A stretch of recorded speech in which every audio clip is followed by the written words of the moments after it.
In 1968, Plymouth didn't just join the muscle car war. It fired a cannon shot with the Roadrunner. Stripped down, no nonsense, and starting under $3,000, it was built for one thing: going fast. With a 383 Magnum under the hood, and a cartoon beep-beep horn to match. This wasn't your dad's car. It was built for the bold. Want more muscle? Upgrade to the 446 pack, or go full savage with the 426 Hemi.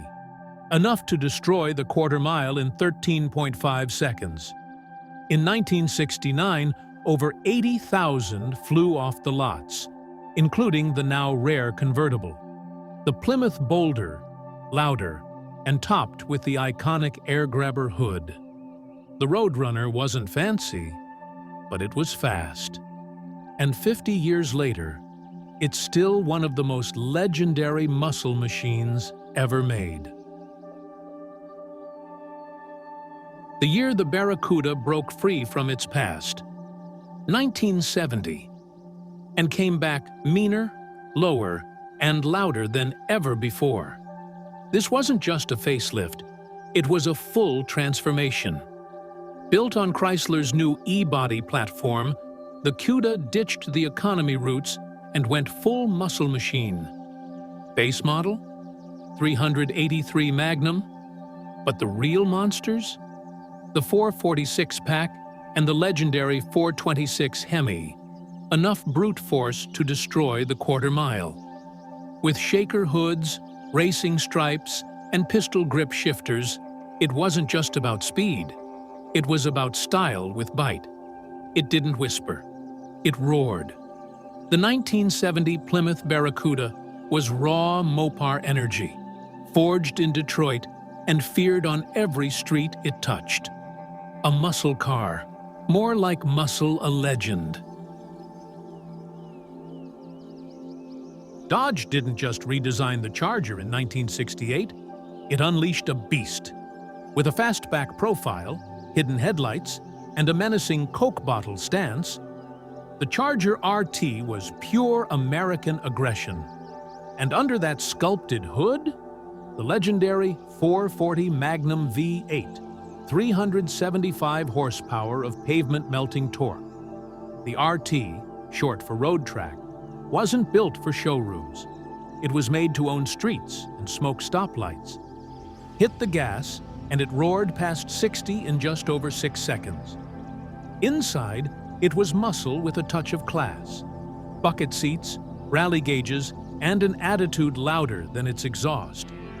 This is the car that starred in movies, tore up drag strips, and became a symbol of raw Mopar power.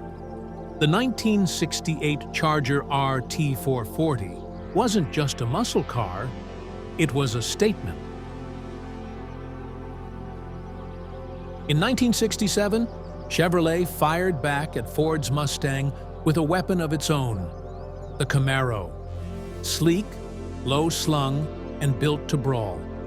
The Camaro wasn't just a car, it was a statement from Detroit. The SS Coupe came ready for battle, packing a 350 small block or a fire-breathing 396 big block under the hood. The Chevrolet Camaro, a track-ready street fighter built for racing, with a high-revving 302 V8 and Muncie 4-speed. Pure performance in a lightweight shell. A monster, barely street legal, barely believable. Whether you were drag racing, road coursing, or just owning the boulevard, the '67 Camaro had one goal: to dominate. Born from competition, raised on speed. The first Camaro still turns heads and breaks hearts almost 60 years later. The 1970 Buick GSX threw refinement out the window and dropped the hammer. Enter the GSX, a gentleman's muscle car with a sledgehammer under the hood. Based on the Grand Sport 455, the GSX wasn't subtle. Wide stripes, rear spoiler, hood tack, and bright satin yellow paint made sure of that. Under the hood, the Stage 1 455 V8, pumping out a jaw-dropping 510 pound-feet of torque, more than any muscle car of its time. It was faster than a Chevelle SS, meaner than a Mustang, and smoother than a GTO. 0 to 60 in just over 5 seconds, quarter mile in the low 13 seconds. Only 678 were ever built, making it as rare as it was radical. The 1970 Buick GSX didn't just compete, it outclassed and outmuscled the best of its era. The Plymouth Superbird wasn't just a car, it was a missile on wheels, built for one reason: to dominate and humiliate rivals on the track. With its outrageous nose cone and sky-high rear wing, the Superbird looked like it came from outer space. And it drove like it too. Under the hood, the legendary 440 Super Commando V8 churning out 375 horses. Or for the real daredevils, the optional 446 pack or the fire-breathing 426 Hemi. It could hit 60 in just over 5 seconds and leave everything else choking on dust. But in 1971, the muscle era was fading fast. NASCAR rule changes killed the Aero Warriors, and the Superbird vanished just as fast as it came. Today, it's one of the rarest, most collectible Mopars ever made. A street-legal race car with a cartoon soul, and a checkered flag legacy. This is where it all began. 1964, the year Pontiac broke the rules and made history. With the GTO, they didn't just build a car, they started a revolution. Drop a 389 cubic inch V8 into a mid-sized Tempest, dual exhaust, a 4-barrel carb, and suddenly, muscle car wasn't just a phrase, it was a movement. The GOAT was raw, fast, and loud. It came with a tri-power option, manual transmission, and attitude to spare. 0 to 60 in under 7 seconds. In 1964, that was insane.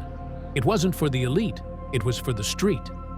The 64 GTO lit the fuse that would launch the greatest horsepower war America ever saw. And 6 decades later, the legend still burns. The Pontiac GTO. The year 1966 was the year the Chevelle SS 396 made its mark, and muscle got a new name. With bulging fenders, a blacked-out grille, and SS badging that meant serious business, this wasn't your average mid-size Chevy. Under the hood, the mighty 396 cubic inch big block, pushing out up to 375 horsepower. Raw, unfiltered torque straight to the pavement. It didn't ask for respect. It demanded it. Quarter mile? Mid-13s. Attitude? Off the charts. Today, the legend lives on. Some keep it stock. Others drop in modern LS engines, creating street machines that blend classic muscle with next-gen power. But whether it's roaring with a carbureted 396 or a fuel-injected LS swap, one thing's for sure. The 1966 Chevelle SS isn't just a car. It's an icon. Loud, proud, and built to rule the road. In 1968, Carroll Shelby didn't just build another Mustang, he built a king. The GT500 KR, King of the Road, was the crown jewel of Shelby muscle. The brutal 428 Cobra Jet V8, conservatively rated at 335 horsepower, was under the hood, but packing way more punch on the street.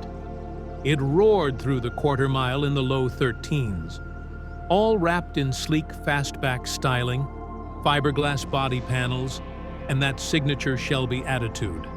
It had power, presence, and pedigree.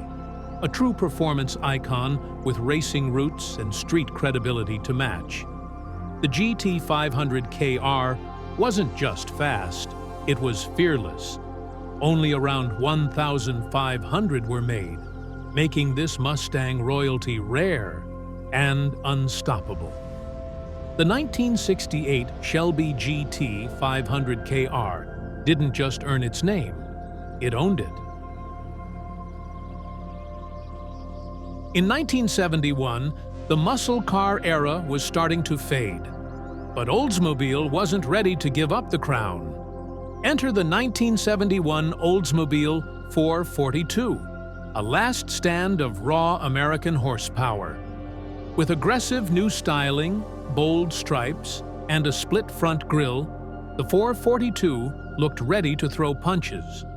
Under the hood, a massive 455 cubic inch rocket Phi 8, churning out up to 370 horsepower with the W30 package. Torque heavy and track tested. It didn't need to scream to get your attention. One stomp on the gas, and it made its point loud and clear.